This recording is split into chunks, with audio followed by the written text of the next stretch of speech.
Hello, we are going to do naming simply, that is IUPAC, International Union of Pure and Applied Chemists Nomenclature.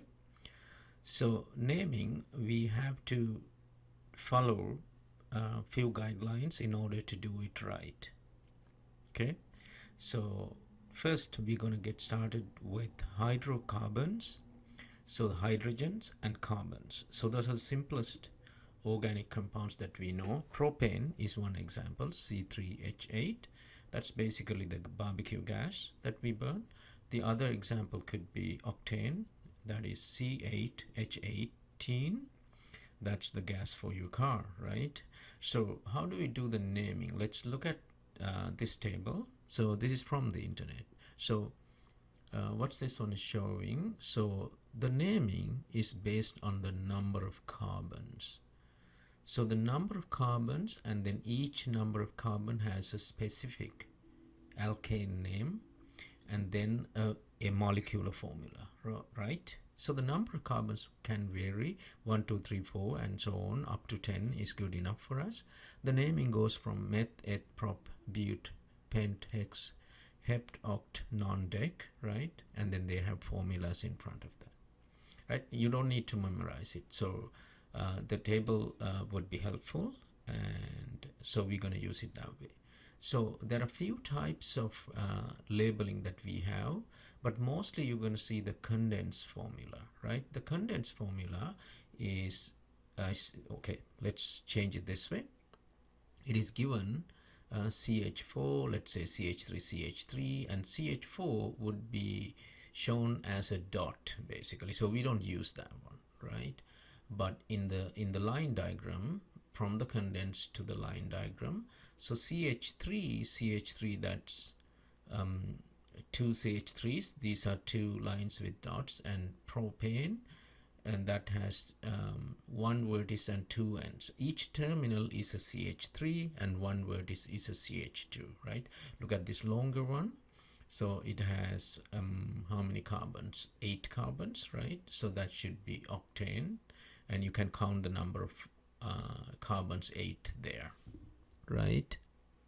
Okay, let's look at the rules. This is the most important thing. This one I would memorize it, right? Number one, you're going to be looking at the longest carbon chain. So it doesn't have to be straight.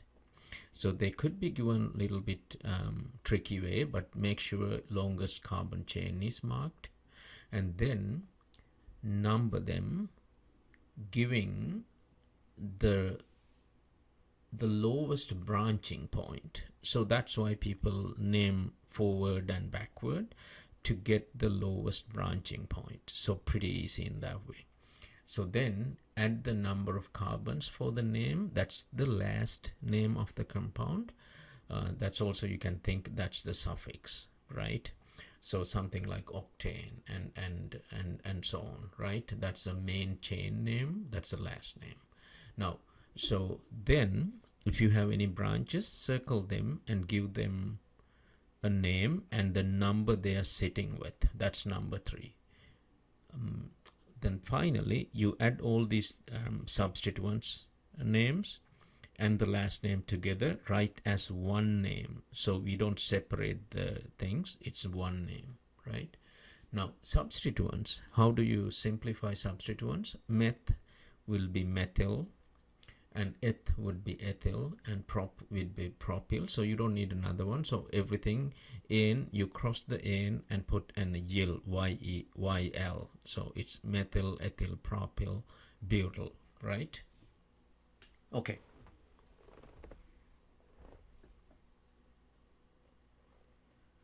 Now let's do some examples here, right? So if you have, let's say the condensed formula is CH3 bracketed, and CH2, CH3, right? So we can draw the line diagram. There are 4 carbons in the chain, and then one CH3, the bracketed one, sticking out.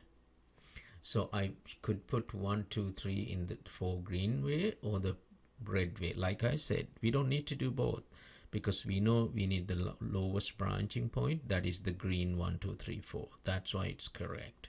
So now we have the proper numbering, we have the number of carbons, so that would be the last name, like I mentioned.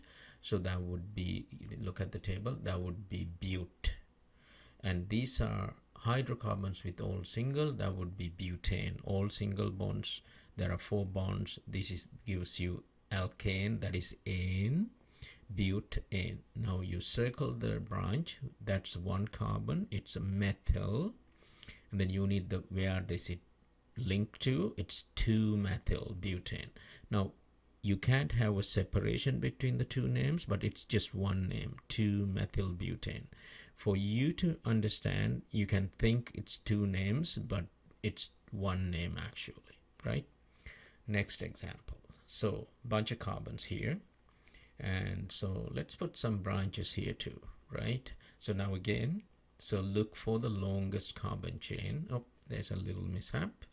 So we can go either way, but we know lowest branching, the red ones. So the red ones are correct actually.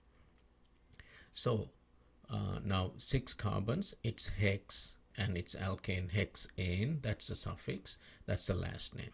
Now 2 substituents, methyl, and this one is ethyl. They are positioned in 2 and 3. So 2-methyl and then 3-ethyl. There's something specific I did. E comes before M. So now when you write, it's the alphabetical order. It's not the 3 versus 2, but ethyl is first, than the methyl, right? Okay, so let's get few more examples.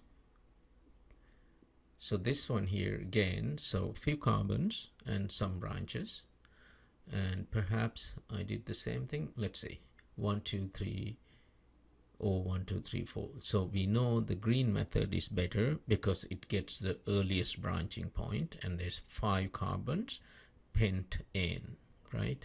Circle the branching, the substituents, 2-methyl, and this one is 2, that's 3-ethyl, right? 2-methyl, 3-ethyl. So ethyl comes first in the alphabetical order, E, so 3-ethyl, 2-methyl, pentane, it's one word. Now the next example, so again few carbons and some branches and even more branches, right? And let's make it a bit complicated. The branching, I start from the left to the right because it's the earliest branching we get. So 7 carbons, heptane, and here 1-methyl. This one is 3 carbons, it's called the isopropyl, and the other one is ethyl. So make sure positions, 2-methyl, 4-isopropyl, 5-ethyl. So which one is first? So the 2-methyl is the last in the alphabetical, then the 4-isopropyl, and then first one should be 5-ethyl. So we neglected the numbers, but we put the alphabetical order and the last name, right? Okay.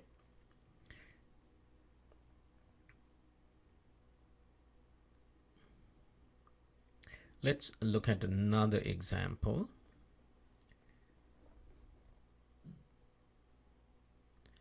So this one, again, few branches, right? So I'm going to show you the superlatives. And so the branching is green method, left to the right, and it's 5, pentane. And substituents are methyl and methyl, right? Because we need to identify the long chain carbon. So long chain is not a substituent. So the other 2 are substituents. So there's 2 methyls. They are sitting on the second position. So I should say 2, 2 dash dimethyl. So the di for the 2 methyl groups, 2 and 2 to show their positions, right?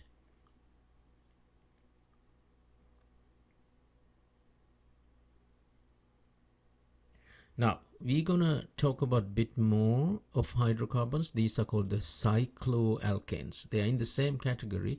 They are cyclic, right? They also satisfy all single sigma bonds and 4 bonds for each carbon. That has to be satisfied. Look at 2 carbons, ethane cannot make a cyclic, right? But if you have 3 carbons, look at each carbon has 4 bonds.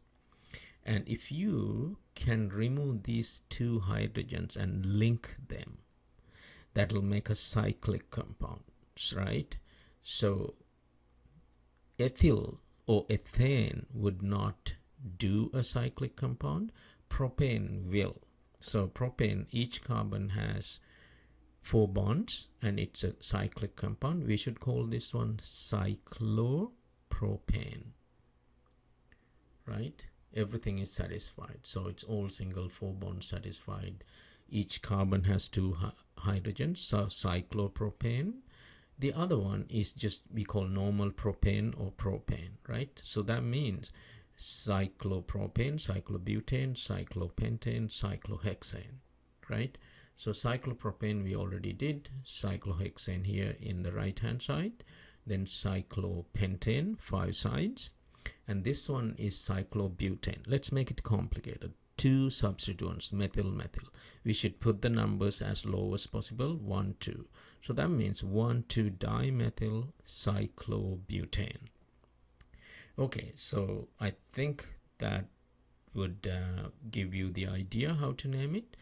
So if you put an ethyl group here, you should say that's 1. So ethyl cyclopropane, right? So you don't need to say 1. So ethyl cyclopropane. So that's it. If you have any questions, please send us, and then my students will yes, send it to me. Then I'll answer them, right? So send it to Lazy Notes. Thank you very much. Bye.